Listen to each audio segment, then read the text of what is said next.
Sorry అనే video చేస్తూ చాలా వ్యంగ్యంగా మాట్లాడుతూ మీరు ఇంతకుముందు అన్నట్టుగా శాపనార్థాలు పెడుతూ నా సారీని మీరు యాక్సెప్ట్ చేయకపోతే ఈ న్యూ ఇయర్ అంతా కూడా మీకు దరిద్రాలు ఉంటాయని చెప్తూ, ఒకవేళ నేనే తప్పు చేస్తుంటే విఘ్నేశ్వరుని ఆలయం ముందు నిలబడి చెప్తున్నా ఈ రాత్రికి నేను రక్తం కక్కుని చచ్చిపోతా అనే మాట మాట్లాడుతున్నాడు ఆయన.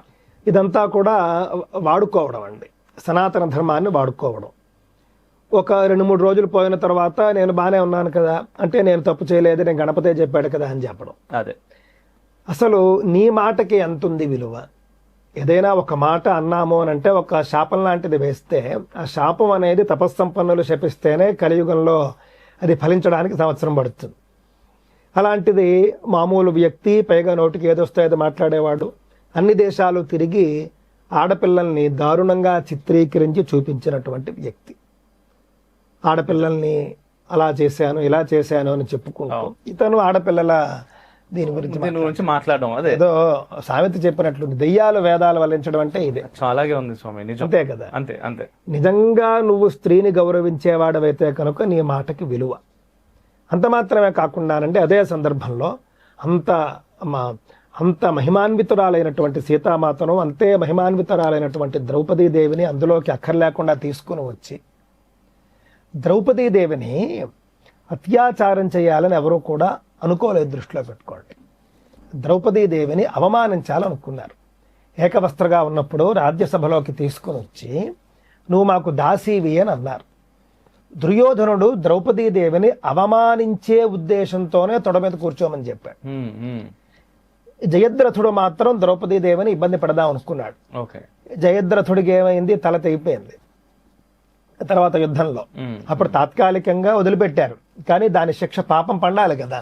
కొంత సమయం తీసుకుని యుద్ధంలో, కురుక్షేత్ర యుద్ధంలో జయద్రథుడు అనేవాడు సంహరింపబడ్డాడు. పంచభూతాలు సహకరిస్తాయి, దృష్టిలో పెట్టుకోండి. ఎప్పుడైనా స్త్రీని అవమానించాలి అని కనుక నువ్వు భావిస్తే కనుక నిన్ను శిక్షించడానికి పంచభూతాలు ఒకటవుతాయి. సూర్యాస్తమయమే అక్కడ సహకరించింది జయద్రథుడిని చంపడానికి. సూర్యాస్తమయం అనేది లేకుండా ఏర్పడింది అక్కడ ఒక మాయ చేత, పరమేశ్వరుడు యొక్క మాయ చేత. పరమేశ్వరుడు అంటే కృష్ణుడు. అందువల్ల వాళ్లను అనవసరంగా తీసుకుని వచ్చాడు. అది కూడానండి అతను చేసినటువంటి దాంట్లో వీడియోలో చూస్తే ముందుగా గరికపాటి వారిని చాలా దారుణంగా మాట్లాడాడు. అంతే. ఇప్పుడు గరికపాటి వారు చెప్పినటువంటి మాట నీకు నచ్చకపోతే, ఆయన చెప్పింది నాకు నచ్చలేదు అని ఖండించి ఊరుకోవచ్చు. గరికపాటి వారి 1-2 స్టేట్మెంట్స్ నేను ఖండించా. అంశం వచ్చినప్పుడు మనం ఖండిస్తూ ఉంటాం. ఖండించడానికి, దూషించడానికి, ద్వేషించడానికి చాలా తేడా. అందువల్ల నోటికి వచ్చినట్టు అంటే వీళ్ళు క్రిప్టో క్రిస్టియన్స్ కదండి. వీళ్ళు సమయం వచ్చినప్పుడు ఈ విధంగా బ్రాహ్మణుల మీద, ప్రవచనకర్తల మీద వాళ్ళకు ఉన్నటువంటి అక్కసుని వాడు చూపిస్తూ ఉంటారు.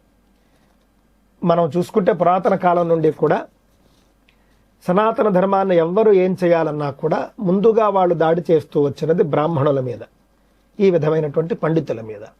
ఇతను కూడా అదే మార్గంలో గరికపాటి ఆయన్ని ఆ స్థాయిలో, అంటే గరికపాటి వారు స్త్రీలకు సంబంధించి చెప్పినటువంటి ఎన్ని అంశాలు విన్నాడు ఇతను, ఎన్ని అంశాలు ఇతనికి అర్థమయ్యాయి, అవన్నీ లేవు.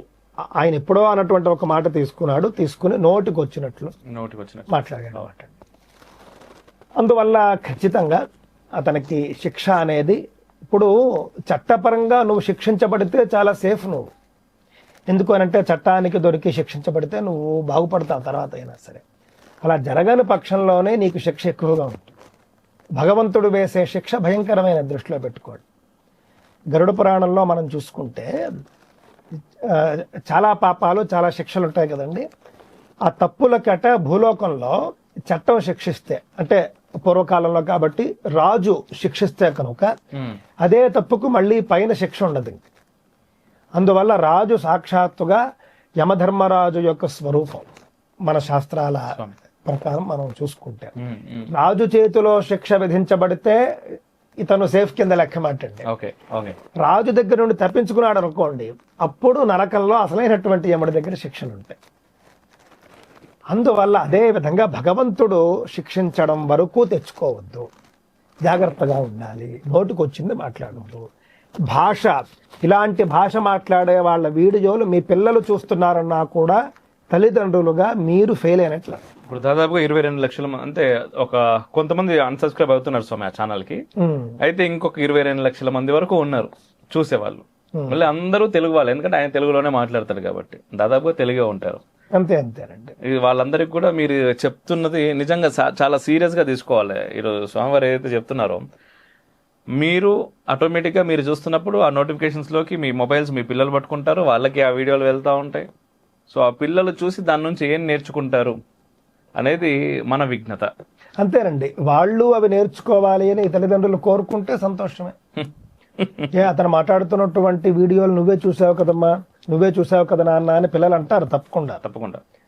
అందువల్ల మంచి భాషతో ఎన్నైనా మాట్లాడండి, తప్పేం లేదు. మంచి భాషలతో ఖండించే వాళ్ళు చాలా మంది నాకు ఇష్టం అండి. సనాతన ధర్మాన్నే ఖండించనివ్వండి, భాష ముఖ్యం. ఖచ్చితంగా అలా మాట్లాడేటటువంటి వామపక్ష మేధావులు కూడా ఉన్నారు. మనం వాళ్ళవి చూస్తాం, మనం చూడమని కాదు, భాష ముఖ్యము అని. అంటే మరొక మాట కూడా మాట్లాడారు స్వామి, ఈ దేవాలయాలపైన బూతు బొమ్మల గురించి. అంటే ఇప్పుడు దేవాలయాలు అంటే ఏమిటి చెప్పండి. మన ప్రాచీన కాలంలో దేవాలయాలు అంటే విజ్ఞాన కేంద్రాలు. సోమనాథాలయాన్ని మీరు తీసుకుంటే అప్పట్లో చాలా పెద్దది మాట అండి. మొత్తం భారతదేశంలోనే అతి సంపన్న ఆలయంగా ఉండేది నాటి రోజుల్లో.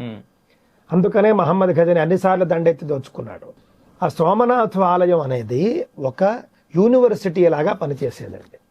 సకల కళలు అక్కడ పోషింపబడేవి, సకల జనులకు కూడా అది ఒక విజ్ఞాన కేంద్రంగా ఉండేది. కావున దేవాలయాలకు వచ్చినప్పుడు మన అనేక విజ్ఞాన గ్రంథాల్లో మనం చూసుకుంటే కనుక కామశాస్త్రం కూడా ఒకటి. కావున కామశాస్త్రానికి సంబంధించినటువంటి శాస్త్రీయమైన కొన్ని అంశాలు దేవాలయాల మీద మన వాళ్ళు పూర్వం చెక్కించి ఉంచేవారు. కారణం ఏమిటి అని అంటే, తద్వారా నువ్వు విజ్ఞానాన్ని కొంత నేర్చుకుంటావు, నీకు కామశాస్త్రం కూడా అవసరం. కానీ అది దేవాలయం కాబట్టి నువ్వు అది చూసిన వెంటనే వెచ్చలవిడిగా నువ్వు ప్రయత్నించవు. అక్కడ కాకుండా ఇంకో చోట ఎక్కడో అలాంటి బొమ్మలు ఉన్నాయనుకోండి, వీడికి కంట్రోల్ ఉండదు. వీడు ఆ తర్వాత వాడు ఎంత పెద్ద తప్పైనా చేసేటటువంటి అవకాశం ఉంటుంది. కావున దేవాలయాల మీద మన వాళ్ళు ఎందుకు ఈ విధమైనటువంటి బొమ్మలు వేసేవాళ్ళు అంటే కనుక పూర్తిగా ఆ యొక్క కామశాస్త్రానికి సంబంధించినటువంటి నాలెడ్జ్ మన తరాలకు ఉండాలి అని. మీరు చూస్తే వాత్స్యాయన కామసూత్రాలు అవన్నీ బోధించేవారు అప్పట్లో అక్కడ. ఆ యొక్క సోమనాథ్ ఆలయం మొదలైనటువంటి ధార్మికమైనటువంటి శృంగారం ఎప్పుడు కూడా సనాతన ధర్మంలో తప్పు కాదు. అసలు శృంగారమే తప్పు అనేది క్రైస్తవుల ఆలోచన, మంది కాదు. అందుకే పుట్టిన ప్రతివాడు పాపి అంటారు వాళ్ళు. ఎందుకు? శృంగారం ద్వారా పుట్టారు కాబట్టి.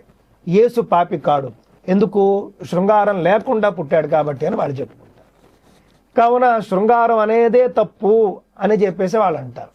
ఇంకా అలాంటప్పుడు శృంగారం ద్వారా అసలు ఈ యొక్క సృష్టి ముందుకెళ్ళాలి, పిల్లల్ని కనడము ఇదంతా వాళ్ళ దేవుడు ఎందుకు చేయాలి? అసలు ఆపేయచ్చుగా. అంతే కదా. అసలు పాపల్ని పుట్టించడం ఎందుకు, నువ్వు పాపని తిట్టడం అంతే కదా. ఇదే నేను అంటూ ఉన్నది మాట అండి. చాలా బాగుంది స్వామి మీరు చెప్పింది ఇక్కడ. అంటే ఏదైనా కూడా విచ్చలవిడితనం పనికిరాదు, విచ్చలవిడితనాన్ని నేర్పించడంలోనే హద్దులు గీసిరు మనకి. అంతేనండి. అక్కడ దేవాలయం వద్ద నీకు అది పెట్టడం ద్వారానే నీ పరిధి ఏమిటో చెప్పేశారు.